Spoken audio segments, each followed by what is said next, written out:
Assalamualaikum warahmatullahi wabarakatuh.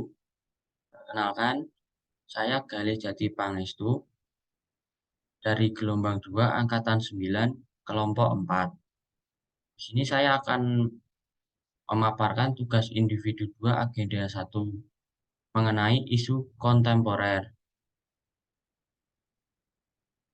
Jadi, apa itu isu kontemporer?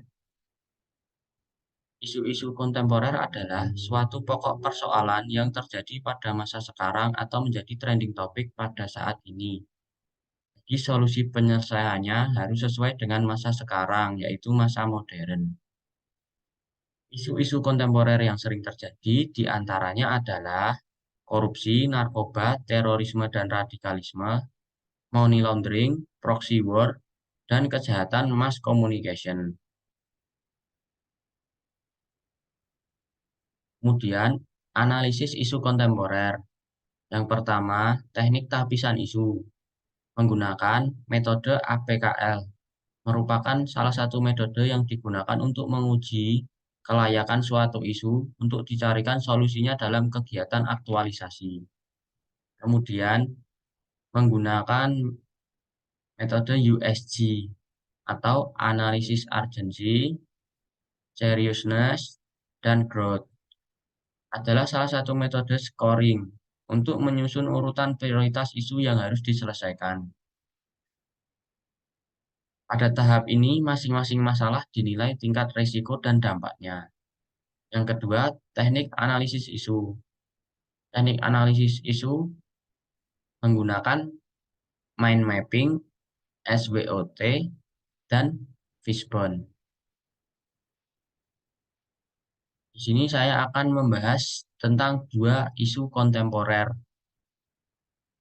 Yang pertama, mengenai terorisme. Terorisme merupakan kekerasan atau ancaman kekerasan yang menimbulkan suasana teror atau rasa takut secara meluas kepada masyarakat dan dapat menimbulkan korban yang bersifat massal, menimbulkan kerusakan atau kehancuran objek vital negara. Isu kontemporer mengenai terorisme, yaitu terorisme yang dilakukan oleh warga negara yang tidak puas atas kebijakan negara.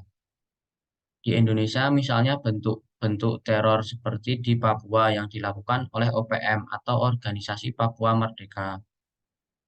Tuntutannya dilatar belakangi oleh keinginan untuk mengelola wilayah sendiri tanpa campur tangan pemerintah.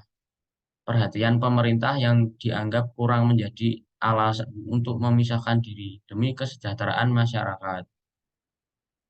Terorisme jenis ini disebut juga aksi separatisme dan secara khusus teror dilakukan kepada warga yang berseberangan dan kepada aparat keamanan.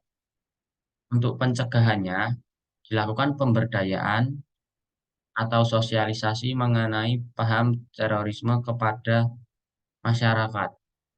Yang kedua, peningkatan kemampuan aparatur polisi atau Densus. Ketiga, pemetaan wilayah rawan paham radikalisme atau terorisme. Keempat, perlindungan dan peningkatan keamanan sarana dan prasarana pemerintah. Kemudian, isu kontemporer yang kedua adalah money laundering. Money laundering atau money laundry adalah upaya menyamarkan, menyembunyikan, menghilangkan, atau menghapuskan jejak dan asal-usul uang atau harta kekayaan yang diperoleh dari hasil tindak pidana tersebut. Dengan proses kegiatan money laundering ini, uang yang semula merupakan uang haram atau dirty money diproses dengan pola karakteristik tertentu, sehingga seolah-olah menghasilkan uang bersih atau uang halal. Secara definisi, pencucian uang atau money laundering adalah suatu perbuatan kejahatan yang melibatkan upaya untuk menyembunyikan atau menyamarkan asal-usul uang atau harta kekayaan dari hasil tindak pidana atau kejahatan, sehingga harta kekayaan tersebut seolah-olah berasal dari aktivitas atau sumber yang sah. Kemudian isu mengenai money laundering,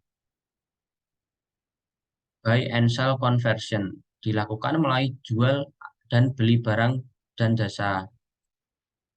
Sebagai contoh, real estate atau aset lainnya dapat dibeli dan dijual kepada co-konspirator yang menyetujui untuk membeli atau menjual dengan harga yang lebih tinggi daripada harga yang sebenarnya dengan tujuan untuk memperoleh fee atau diskon.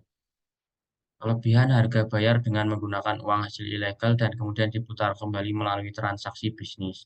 Dengan cara ini, setiap aset, barang, atau jasa dapat diubah seolah-olah menjadi hasil yang legal melalui rekening pribadi atau perusahaan yang ada di suatu bank.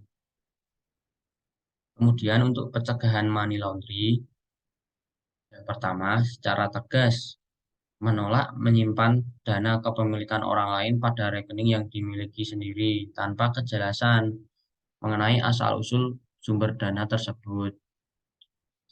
Yang kedua, secara tegas menolak dana yang tidak diketahui asal-usulnya. Ketiga, tidak membeli harta atau aset yang tidak jelas status kepemilikannya.